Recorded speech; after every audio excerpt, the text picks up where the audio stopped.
In Lebanon's Bekaa Valley sits a monument that defies everything we think we know about ancient history. Stones so massive that modern engineers scratch their heads. Precision so perfect it rivals computer-guided machinery. And now, artificial intelligence has finally cracked the code. But what it found isn't a celebration of human achievement.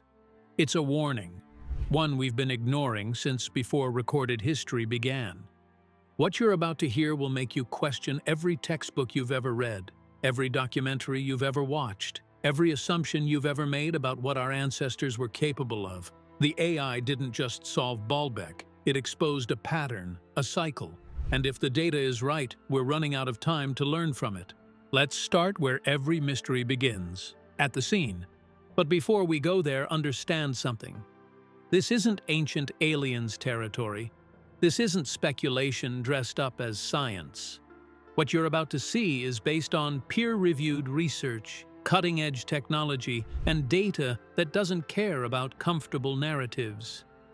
The AI didn't have an agenda. It just processed information. And what it found contradicts almost everything mainstream archaeology has told us for the past century. Picture yourself driving through eastern Lebanon. The road winds through the Bekaa Valley, past terraced vineyards and small farms where families have worked the same soil for generations. Children sell fruit by the roadside. Old men sit outside cafes, watching the world move at a pace that hasn't changed much in centuries. It's peaceful, ordinary, the kind of place where time feels slower, gentler. Then you round a corner, and ordinary ends. 6 colossal columns pierce the sky like fingers reaching toward something they'll never touch. The Temple of Jupiter, Roman architecture at its most ambitious, built during the height of an empire that stretched from Britain to Babylon. Tourists snap photos, guides recite dates and dynasties. Everything seems explainable, categorized, understood. But look down. Look at what the Romans built their temple on top of. That's where the story changes. 3 limestone blocks sit side by side, forming the western foundation of the platform. They're called the trilithon. Each one measures 19 meters long, 4 meters high, and 3.5 meters deep. Each one weighs approximately 800 tons. 800 tons. Let that sink in. A Boeing 747, fully loaded with passengers, fuel, and cargo, weighs about 400 tons. These blocks are twice that. Actually, if you want to be precise, moving one of these stones would be like moving 2 jumbo jets stacked on top of each other. Except jumbo jets have wheels. These are solid limestone, and here's what makes engineers lose sleep. The blocks aren't rough-hewn boulders shoved into place by brute force. They're precision cut. The surfaces are so flat, so perfectly matched, that you cannot slide a piece of paper between them. No mortar holds them together. No pins or clamps. Just stone against stone, fitted with tolerances that modern construction struggles to achieve. Someone did this, thousands of years ago. Without hydraulics, without computers, without steel cables or electric motors, without any of the technology we consider essential for moving heavy objects. The Romans were brilliant engineers. They gave us concrete, aqueducts, roads that still carry traffic 2 millennia later, but their documented capability maxed out around 50 tons, maybe 100 tons under exceptional circumstances with exceptional resources. The trilithon blocks are 8 times heavier than anything Rome ever demonstrably moved. So who put them there? For centuries, the answer seemed obvious: Rome. The official story fit neatly into textbooks. Emperor Augustus initiated construction around the 1st century BCE. Roman engineers simply applied their knowledge at unprecedented scale. Thousands of laborers, decades of effort, imperial willpower made manifest in stone. That's what we were taught. That's what museum plaques still say. Rome built impressive things. Rome conquered the known world. Surely Rome could stack some big rocks. Except the numbers never added up. French archaeologist Pierre Montaigne worked at Baalbek in the 1920s. He noticed something troubling. The trilithon stones showed none of the telltale marks of Roman construction. No Lewis holes, the carved sockets Romans used to grip and lift heavy stones. No evidence of scaffolding systems. No pivot points where levers would have been placed. The stones looked like they'd been moved in one continuous operation, set down with absolute precision. Whatever method transported them left no fingerprint matching anything in the Roman engineering playbook. But Montaigne's observations were dismissed. Questioning the narrative meant questioning everything scholars thought they knew. Few were willing to pay that professional price. The local population told different stories. Walk half a kilometer south of the temple complex toward a hillside quarry that's been silent for longer than any empire has lasted. This is where the megaliths were born. Limestone beds carved by ancient hands, extraction trenches cut deep into the bedrock. What you find here is arguably more mysterious than the trilithon itself. 3 unfinished stones lie abandoned, frozen mid-creation. The smallest weighs around 900 tons.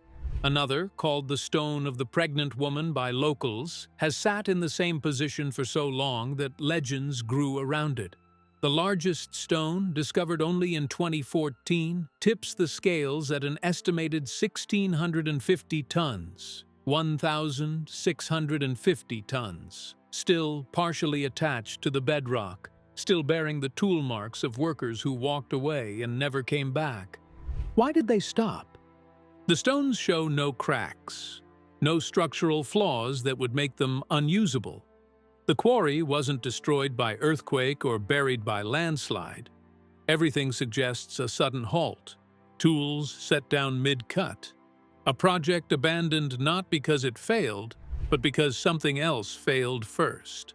For 2,000 years, scholars have tried to explain Baalbek within comfortable frameworks. Roman engineering pushed to its limits. Thousands of workers pulling ropes, elaborate ramp systems that somehow left no trace.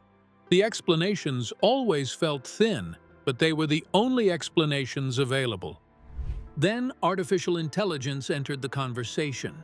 In 2019, researchers launched the most comprehensive technological survey Baalbek had ever seen. This wasn't archaeology with tape measures and notebooks. This was 21st century science thrown at a problem that had resisted solution for millennia. LiDAR scanners that capture surface details smaller than a millimeter. Ground-penetrating radar that sees through stone and soil. High-resolution 3D imaging that documents every scratch, every tool mark, every microscopic variation, and machine learning algorithms trained on hundreds of ancient sites, programmed to recognize patterns that human eyes might miss. The goal was simple: stop theorizing, start measuring, let the data speak. Terabytes of information poured in, more detailed documentation of Baalbek than the previous 2,000 years of study combined. Every surface mapped, every angle calculated, every imperfection cataloged with surgical precision. Then they fed it to the AI. The algorithms had learned to recognize tool signatures, the unique marks different technologies leave behind. Bronze chisels create one pattern, iron tools create another. Modern diamond-tipped cutting equipment leaves its own distinct fingerprint. By comparing unknown marks against known databases, the AI could identify what made them. When it analyzed the Baalbek quarry, it found something unexpected. Multiple tool signatures, not just Roman-era implements, but marks that didn't match anything in the training database. Some cuts showed a mechanical regularity that hand tools cannot achieve. The spacing was too consistent, the depth too uniform, the angles too precise. Other areas showed something stranger still. Microscopic changes in the limestone's crystalline structure. The kind of changes that only occur when stone is subjected to intense friction or heat. The kind of changes you see when modern machinery cuts rock at high speed. Hand tools don't generate that kind of thermal effect, not over meters of surface area, not consistently. The AI examined the trilithon blocks themselves next. It measured the contact points where one 800-ton stone meets another. The flatness deviation across those massive surfaces measured less than half a millimeter, 0.5 millimeters, across multiple square meters of contact area. Modern construction achieves that tolerance with laser levels and computer-guided equipment. Ancient Rome had neither. But the most devastating findings came from the physics simulations. The research team built comprehensive models of every known ancient transportation method: wooden rollers, hemp ropes, earthen ramps, lever systems, counterweights, pulleys. They gave the simulations generous parameters, more generous than historical evidence actually supports. Then they asked the AI a simple question. Find any combination of ancient technologies that could successfully move an 800-ton block from quarry to platform. The AI ran thousands of iterations. It tested teams of 10,000 workers, 20,000, 50,000. It modeled shallow ramps and steep ramps, simple pulley systems and complex multi-stage rigging. It even tested hypothetical technologies slightly more advanced than anything documented from the ancient world. Every simulation failed. Ropes snapped under the load. The strongest natural fibers available to ancient cultures, hemp and flax, have tensile strengths around 1,000 kilograms per square centimeter. A rope thick enough to handle even a fraction of the load would be so heavy that workers would waste most of their energy just dragging the rope itself. Wooden rollers crushed into splinters. To distribute 800 tons without splintering, rollers would need to be at least a meter in diameter. Cedar logs from Lebanon's ancient forests could theoretically provide such timber, but the friction coefficient means each meter of movement requires pulling force equal to about 15% of the total weight. That's 120 tons of continuous coordinated force. Ramps collapsed before the stone traveled a fraction of the required distance. A ramp gentle enough to be practical, say 10 degrees, would need to stretch 30 meters just to achieve 5 meters of vertical rise. A ramp strong enough to support 800 tons without buckling would require thousands of cubic meters of fill material. The builders would move more earth building the ramp than the weight of the stone itself. And then they'd need to dismantle it completely, because no trace of such massive earthworks has ever been found. The physics were merciless. Materials have limits. Forces have limits. Human coordination has limits. Under every realistic constraint, the transportation wasn't just difficult, it was impossible. One researcher, speaking to a German engineering journal, described the moment they understood what the data was showing them. "We built this model to explain how it was done. Instead, we proved it couldn't be done. Not with anything we know about, not with anything in the historical record. That's not an answer, that's a problem. But I wasn't finished." The team made a decision that would transform their findings from archaeological curiosity into something far more unsettling. They expanded the analysis. What if Baalbek wasn't alone? What if other sites around the world showed similar signatures, similar impossible precision, similar unexplainable construction? They fed the algorithm data from over 40 megalithic sites across the globe: the Great Pyramid and Sphinx at Giza, Pumapunku in the Bolivian highlands, Göbekli Tepe in Turkey, Sacsayhuaman in Peru, Stonehenge in England, the Karnak stones in France, the submerged structures off Yonaguni, Japan, sites separated by oceans, built by cultures that never met, never traded, never shared a single written word. And yet ancient texts from multiple traditions speak of a time before the current age. The Bible references the Rephaim, a race of giants in Canaan. Lebanese folklore speaks of beings whose names have been forgotten, but whose works remain. Egyptian priest historians told Greek visitors that their civilization was built on ruins of something far older. Myths don't persist for thousands of years without preserving something real. The core pattern remains. Something existed before. Something was lost. The AI searched for patterns, not identical construction techniques. That would be too simple.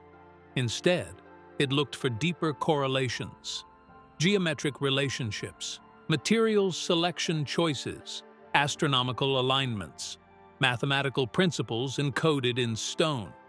What it found was statistically significant and deeply strange. Megalithic sites cluster around specific latitudes far more often than random distribution would predict. 30 degrees north, 34 degrees north, along the equator.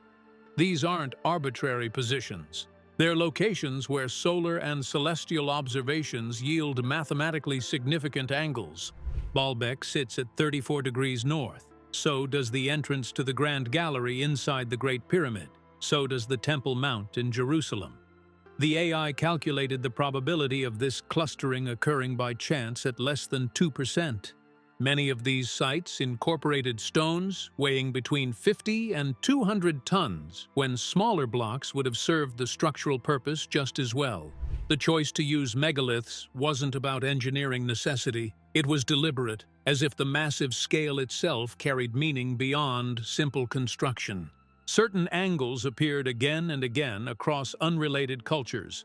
23.5 degrees, Earth's axial tilt; 51.84 degrees, the slope angle of the Great Pyramid; 19.5 degrees, connected to tetrahedral geometry. These angles show up at sites built thousands of years apart, on different continents, by civilizations that supposedly had no contact with each other.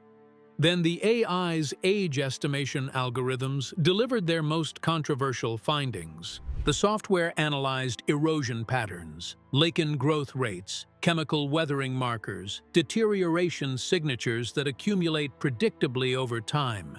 When it calculated probable construction dates for various sites, the numbers contradicted conventional archaeological timelines. Not by decades, not by centuries, by millennia. Göbekli Tepe, already recognized as the oldest known temple complex at approximately 9,600 BCE, returned probability clusters suggesting portions might be significantly older. The Sphinx, long debated for water erosion patterns that would require a climate far wetter than dynastic Egypt ever experienced, came back with estimates around 10,500 BCE. The Yonaguni structures, dismissed by mainstream archaeology as natural formations, showed tooling marks the AI classified as artificial, and their depth underwater implied construction when sea levels were 40 meters lower. That last occurred at the end of the Ice Age.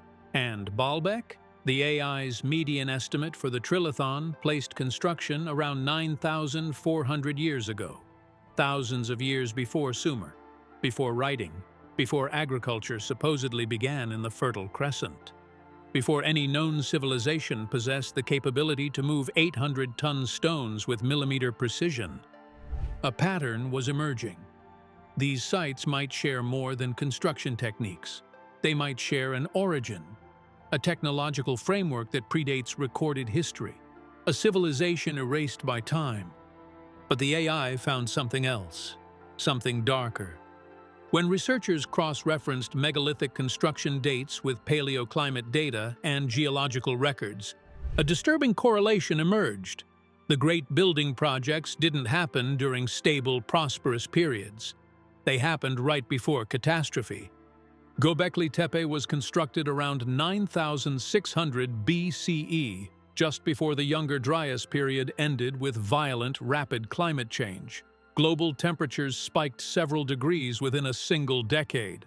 Ice sheets collapsed. Sea levels surged over 100 meters. Entire ecosystems transformed practically overnight. The major construction phases at Giza, if alternative dating holds any validity, occurred just before massive flooding events that would have drowned coastal settlements worldwide. Pumapunku thrived right before prolonged drought-devastated Andean highland cultures around 1000 CE. Even Rome's expansion at Baalbek happened during the Roman warm period, a climate optimum that preceded colder, harsher centuries and contributed to the empire's eventual fragmentation. Every time humanity built on a massive scale, collapse followed. Not during the building, after, as if the megaliths were final statements, last testaments carved by civilizations sensing their own ending. The AI couldn't prove causation. Correlation isn't proof, but the pattern was undeniable. Build big, fall hard. Forget everything. Rise again. Diminished. Repeat. Researchers started calling it the Baalbek pattern.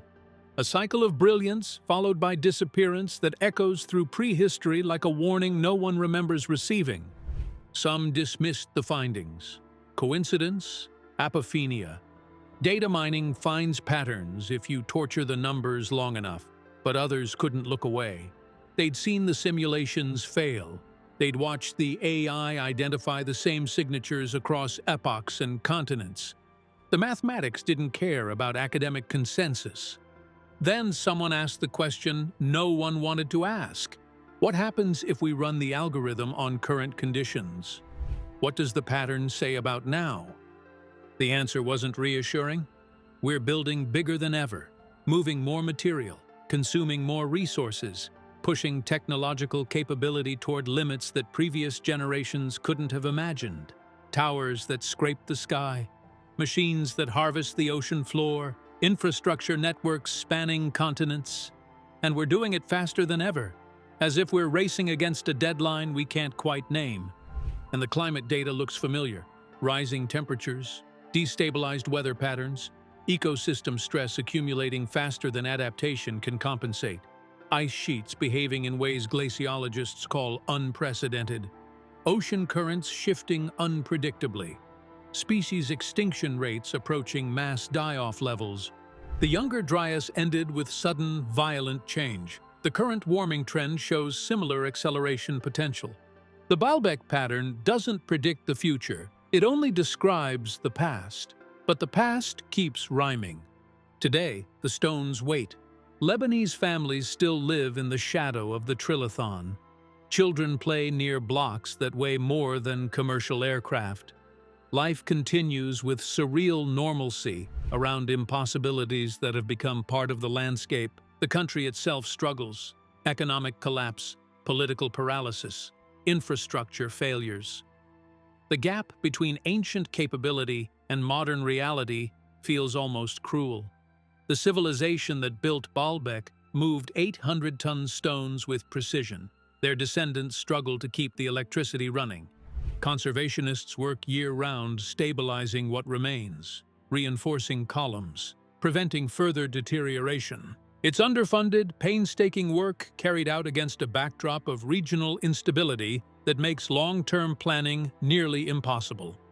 One local guide, whose family has lived near the site for 6 generations, speaks about the stones with quiet resignation.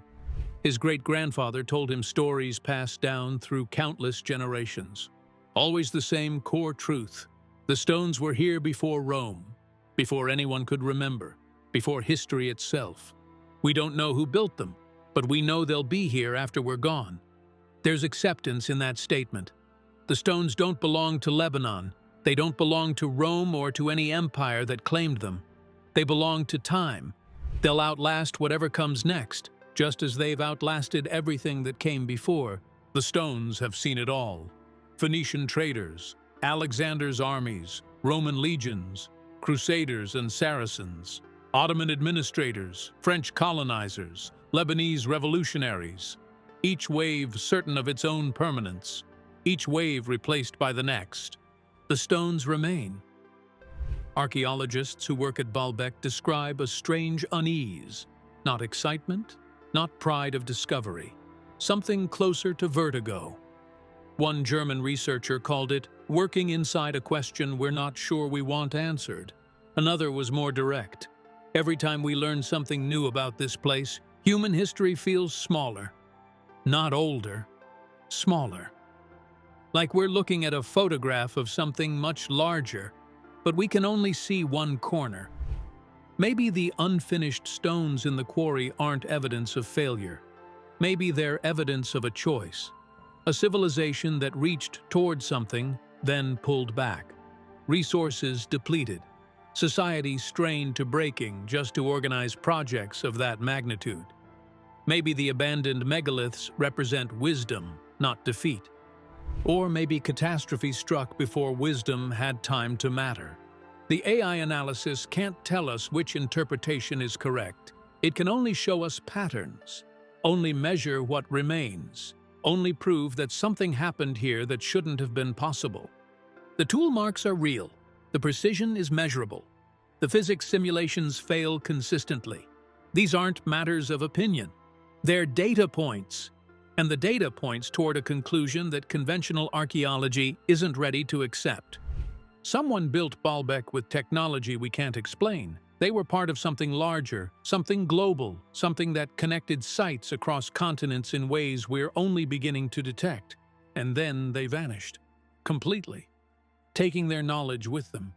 We're supposed to be the pinnacle, the most advanced civilization that ever existed. We have satellites and supercomputers and machines that can see individual atoms.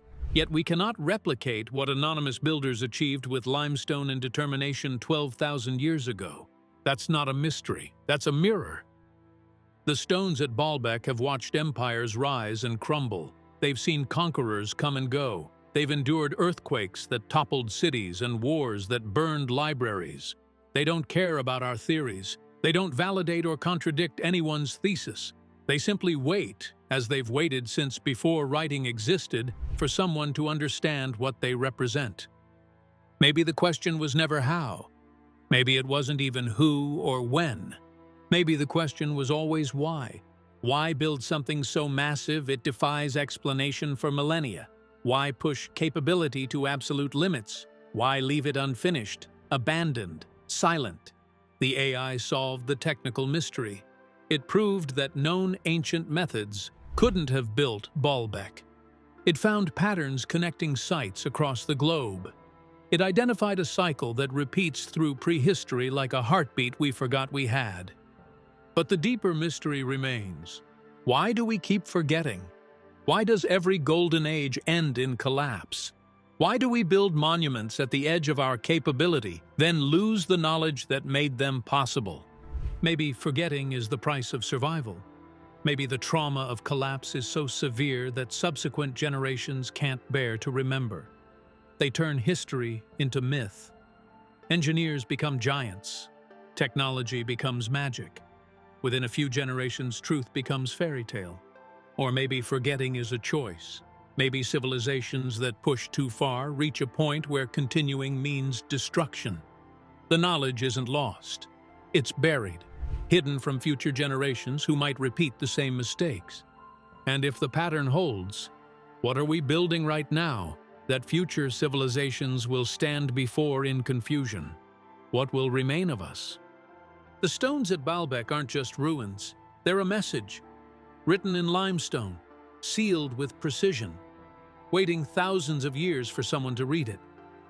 The AI finally translated part of that message, the part that says we were here, we could do things you can't explain, and then we were gone. The rest of the message, the part that matters most, remains unread. Maybe it always will. But the stones will wait. They're patient. They've got nothing but time. If this video made you think, hit that like button. Subscribe if you want to keep exploring mysteries that mainstream history ignores, and click the next video on your screen, because what we're uncovering is just the beginning. The past isn't dead. It isn't even past. And Baalbek is proof. See you in the next one.